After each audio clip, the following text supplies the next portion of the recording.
asalaamaaleykum mbokk yi ñuy seetaan man mbégte ak contentement di jàkkaarloo waat ak yéen di leen dégtal nag seen émission bu bees tàq macha allah boo leen gisee nii sama kanam bellee nii ak lii ngeen gis rek seen xel dañ daal di dem ci Reine Dior tey nag ñu seet si ko fi nga xamante ne si moom mooy fi muy liggéeyee ñu nar a sekk ak moom waxtaan bu doy waar gis ngeen sama kanam gi nii mu bellee nii ci kanam rek lay doon incha allah ki seen biir émission 15 minutes only topp leen ma rek ñu xool lan la ñu andil. Bonsoir. Ça va. Naka mu. tey ci jàmm. Dior waaw comme ni leen ko waxee woon rek tey Dior lañ seet si incha allah ci seen biir émission 15 minutes only ñu dalal ko nag fas yéene waxtaan ak moom comme ni ma leen ko waxoon rek boo leen gisee sama kanam nii mu bellee nii ngeen xam ne rek moom moo fi jaar dëgg neexul kanam bu mu jàpp ba bàyyi la rek nga am noo mel Dior xam naa dañuy kii si biir rek ok merci beaucoup. donc dama lay def présentation. waaw. salle de classe bi. suñu salle de classe bi. fii la ñuy defee ay formation maquillage d'accord pédicure manucure yëpp fii la ñuy defee. d'accord. Ok. seen prestation. d'accord macha allah ok. rafet na waay.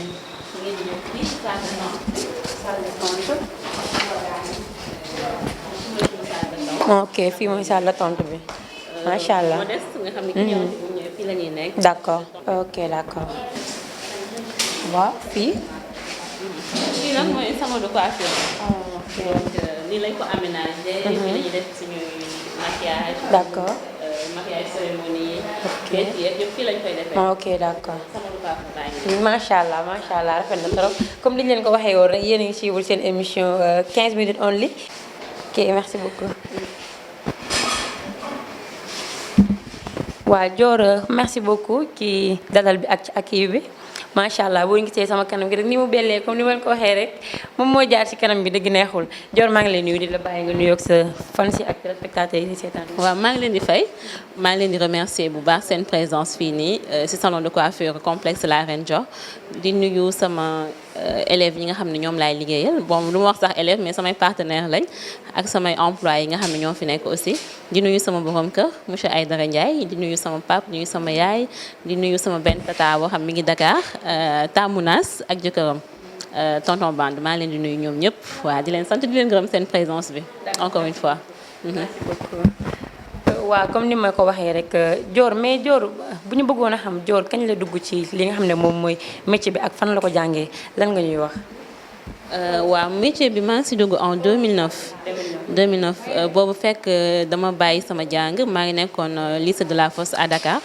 ma arrêté samay études bi ma arrêté nag sama yaay ne ma doo toog di tëdd di nelaw di jóg di yeewu donc utal loo def te en plus depuis ma nekkee xale coiffure dafa mës a nekk sama passion du coup si la dem complexe Sophia moo nekk Mamel waa bi nekk Mamel waa ñoom ñoo defar waa TFM ak ñooñu noonu waa Fatlay Kena foofu laa defee formation ma def sama formation en 2009 2012 ma génn am sama diplôme donc ma def sama formation en 2009 en 2011 ma am sama diplôme donc bi ma amee sama diplôme damaa dem Mbour dem foofu def fa stage bi ma jógee Mbour nag après bi ma nekkee Mbour si laa déposé au niveau du ministère parce que ñoom dañu doon laajte ñi nga xam ne dañoo am BFM am niveau BFM pour que ñu jël leen si enseignement technique donc ñu affecté ma fii nii Mbacké ma nekk centre d'enseignement technique féminin bu Mbacké donc léegi moo nekk actuellement CFP centre de formation professionnelle léegi bi ma nekkee centre de formation professionnelle bi nag def naa fa 7 ans 2012 laa ñëw Mbacké léegi en 2018 nag ma am sama benn tonton moom laa commencé ci début moom laa doon remercier moom ak jabaram tonton Band mu ne ma loo bëgg ma ne ko man de damaa bëgg sama salon bopp mu ne ma donc amul benn problème mu boole ma ak jabaram Tamounas donc ñu financé projet bi donc si la salon bi taxaw en 2018 donc bi mu taxawee nag après si laa arrêté les études fenn si laa arrêté jàngale au niveau du CFP léegi ma am sama yëfu bopp depuis nag macha allah bi mu ñëwee nag waa Mbacké adopté ma fu ñu tourné Reine Dior donc foofu la affaire yi tàmbalee daal après en 2016 laa def sama formation en make-up parce que coiffure laa defoon mais pour nekk make-up artiste laa ko def avec Khady Niang Diakhaté Red Lips Beauty donc moom ma formé ma nekk make-up artiste du coup nag moom tamit ak baaxam et tout moo ma yóbbu Fashion Week Dakar pratiquement Fashion Week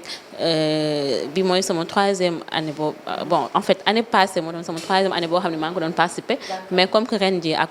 mbas bi et tout moo tax ren ji participer wuñu mais Fashion Week moom Khady Niang moo tax ñu ma koy participer chaque année. ok merci beaucoup mais Dior fii nga xamante ne si moom moo diggante Mbacké ak Touba ku fi def make up bu belli rek dañ naan ci la reine Dior laa jógee lan la loxo bi moom moo kii wala motivation bi mën-mën bi fan la jógee Dior. En fait peut-être bëgg li may def rek te en plus jàng ko aussi. parce que loolu waaw dama ko tàmbi waaw parce que imagine 2009 ba léegi maa ngi si en 2009 ba 2018 laay soog a ibbi sama salon de coiffure donc boobu ba léegi fu ma dégg formation rek damay dem defi sama formation te instant bi sax parewu ma fu ma dégg formation damay dem defi ji donc waaw da jàng du bees donc secret bi loolu la daal à chaque fois bu lu bees amee da ngay dem jàngi ji loolu la rek. mais est-ce que mën nañ xam ba xam Dior moom dina déplacé wu par exemple su amee client boo xamante ne si dafa nekk ailleurs ci ay yenn région yeeg yooyu est-ce que bu la oowee di nga mën a déplacé wu dem coiffure ko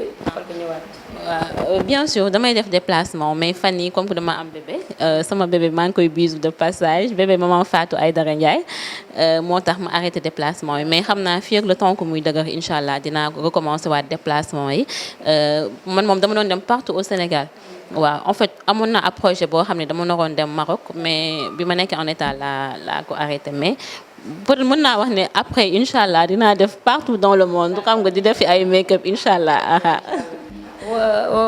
comme rek yéen ñi nga xamante ne si yéen a ngi dab seen chaîne Rak Tak News ñu ngi ci dalal ki nga xamante ne si moom mooy la reine Dior fii ci Mbacké Bawol ren ñu bëggoon xam ba xam ndax yow di nga ñëw ay perruque di ko jaay par exemple ku jënd greffage ñëw andil la di nga ko ñëwal wala. waaw ñun moom lépp la ñuy def comme li ma la waxee rek man coiffure laa njëkk def donc dañuy def perruque di ñëw ay perruque di def ay tresse di lett def pédicure manucure def naa aussi esthétique donc yooyu noonu yëpp def naa ko mais dama gënoon focaliser wu ci maquillage bi mais fii moom ci salon de coiffure bi am na si ñoo xam ne boo ñëwee ñoom ñoo lay defaral sa perruque ñawal la ko broching la feereel la ko boo bëggee onduler ko yooyu yëpp loo si bëgg daal am na parce que ñun en fait complexe la ñu wax lépp la ñuy def lépp li nga xam ne dafa nekk si coiffure si esthétique ak si maquillage dañ koy def. mu mel na rek dañuy dégg ñenn ki ñi nga xamante ne si xaw ma seen poche moo ko dul ma tey je ne sais pas dañ daan Dior mën na make-up lool mais ay affaire am dafa diis loxo bi dafa diis Dior loo ciy toll ci loolu. waaw c'est vrai en fait comme li ma la wax rek nit ki moom boo mënee li ngay def xam nga te en plus ñëpp xam nañ léegi produit maquillage dafa cher. parce que léegi da ngay gis ay fond de teint yoo xam ne dañ la koy jaay sax ba 50 000 am na donc loolu yow boo ko jëndee bëgg lu baax pour say clientes donc ñoom tamit si loolu la ñuy définir prix bi daal parce que tey jii boo jëndoon benn fond de teint bu 1000 francs xam nga mën nga def sa maquillage à 500 francs wala genre yooyu noonu mais ñun bagage yi ñu utiliser dafa cher bagage yu baax la ñu utiliser te boo gisee li ñuy def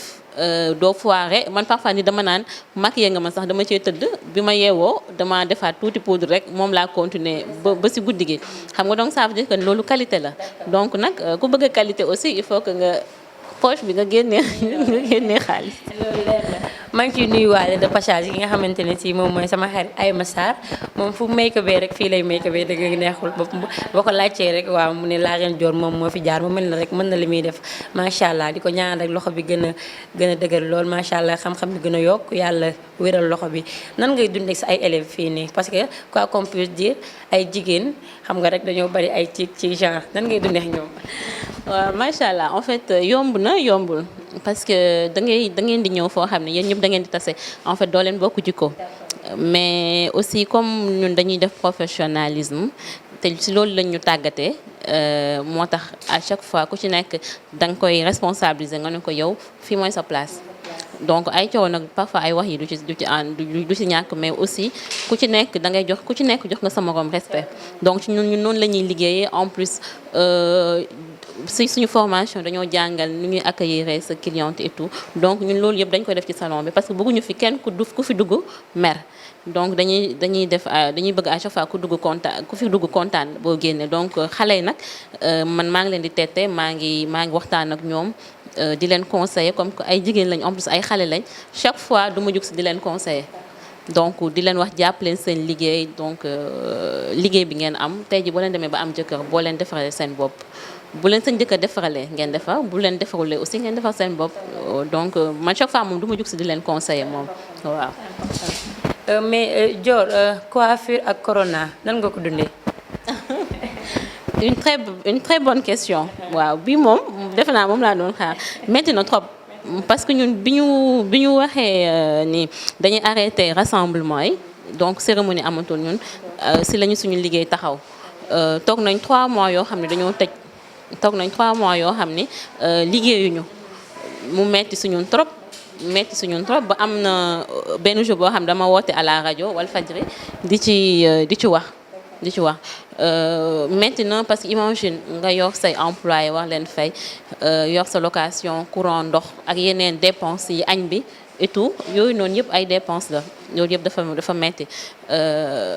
donc mbas bi daal je pense que ñun la gën a laal parce que ñun ci début bi la ñu arrêté liggéey bi parce que comme que dañuy très rassemblement te fii da daan bëri nit macha allah donc ñu bëri ñëwatuñu.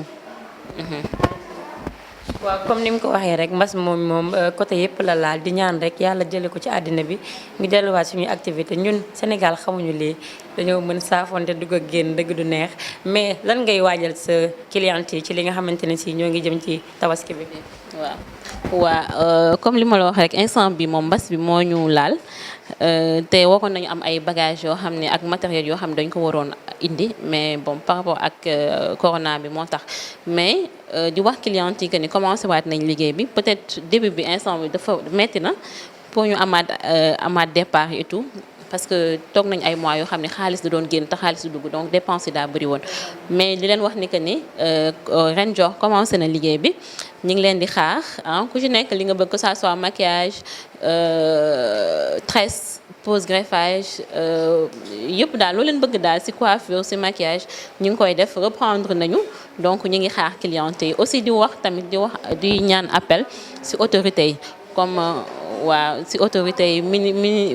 ministre de la formation professionnelle Dame Diop maa ngi def appel ci moom di wax ko ni mu ñun tamit coiffeuse yi dafa mel ni dañoo fàtte waaw quoi qu'on puisse dire ci lañ bokk di wax tamit ministre de la femme moom tamit mu gestuñu parce que ay jigéen lañu bëgg liggéey nekk ay entrepreneuses donc du coup wax nañu ñun tamit coiffeuse yi ñu gestuñu parce que fii nii à chaque fois damay dégg ñuy wax tailleur yi wax la mais coiffeuse yi moom kenn boolewu leen ci waaw donc milliards yi ñuy dégg ñun am nañ ci wàll indi leen ñu ci milliards yi waaw te en plus comme li ñuy wax rek gis nga tey jii Macky Sall le président de la République tey bu doon dem télé yéen xam ngeen ci dara il faut que maquilleuse ñëw laal ko kanam beeg genre yooyu noonu mënu see ñàkk donc waaw nous sommes indispensables donc jàpp leen ci di ñaan autorités yi donc bu ñu déggee appel bi ñu ñëw gestu coiffeuse yi nga xam ne ñoo nekk diggante Touba Mbacké ak Diourbel sonn nañ trop waaw suñu bailleur yaa ngi ñuy topp ñu amel leen ay mois de location métti na trop donc nañ ci jàpp daal te di wax client yi nag commencé nañ aussi am nañ ay diw traitement yu baax yoo xam ni dafa baax ci karaw donc xam naa bu nekkoon prix bi sax dama koy génnee ma wan leen léegi sama karaw bi macha allah ni mu guddee parce que diw yi ñuy utiliser. mu mel ne rek am na solo kon ñoo ko déggandoo ñi nga xamante ne si ñoom ñooy joxe milliards yi di ki jàppale ñi nga xamante ne si ñoom ñoo ko yeeyoo ñu gestu coiffeuse yi bu baax a baax ndax ñi ngi def lu am solo macha allah képp koo xamante ne si rek sa raq bu jigéen wala sa jabar mel na mu war a mel belli macha allah def make-up bu jongoma rek coiffeuse bi ñoom ñoo fi jaar donc ñëw leen ngeen jàpp ci li nga xamante ne si moom mooy liggéey bi. mu mel ne rek Dior l'émission tire à sa fin dañoo am benn kii mais lu neex lu doy rek comme ni mu ko waxee dañ koy kii rek léegi su ko defee ñu bàyyi la nga tàggatoo ak ñi nga xam ne ñoom nga war a gërëm ñëpp ñu tàggatoo beneen yoon incha allah. D'accord. Merci beaucoup encore une fois maa ngi lay remercier ma chérie kontaan naa trop vraiment di remercier Talla parce que moom moo contacté sama borom kër wax ko ni que daf maa bëgg a jël aussi di gërëm sama borom kër bu baax parce que moom aw ma fayam lépp moom la bi ma ñëwee Mbàkke ba léegi moo may jàppale donc tey ji bu ma demee ba taxawal lii aussi moom tamit ci la. di remercier sama élèves yi ñoom ñëpp xam naa ku lim da ngay juum donc bàyyi nag ma remercier leen ñoom ñi nga xam ne ñëpp ñi ngi liggéey ci complexe La Reine Dior maa ngi leen di remercier bu baax di remercier aussi waa Mbacké aw ma seen fay waa Mbacké damaa jógee Dakar ñëw ñu adopté ma far rek ma toog dëkk waaw donc di remercier ñëpp fàttewu ma kenn sama sama yaay sama grande sœur Aminata ak sama papa macha allah di remercier aussi Mame Diarra. merci beaucoup. merci beaucoup comme ni nga ko ñoo ko déggandoo rek mais comme ni ko Olof Ndiaye waxee rek koo xamul noo koy def rek nim la dafa tax xëy na da nga ñëw rek bokk ak ñëpp ndey ak baay am ak jàmm sa ay clientes yëpp loolu moo tax ñu accueillir la noonu di leen jaajëfal rek xam naa di leen jox rendez-vous ba beneen yoon incha allah di kontaan bu baax ci accueillement bi merci beaucoup encore une fois jaajëf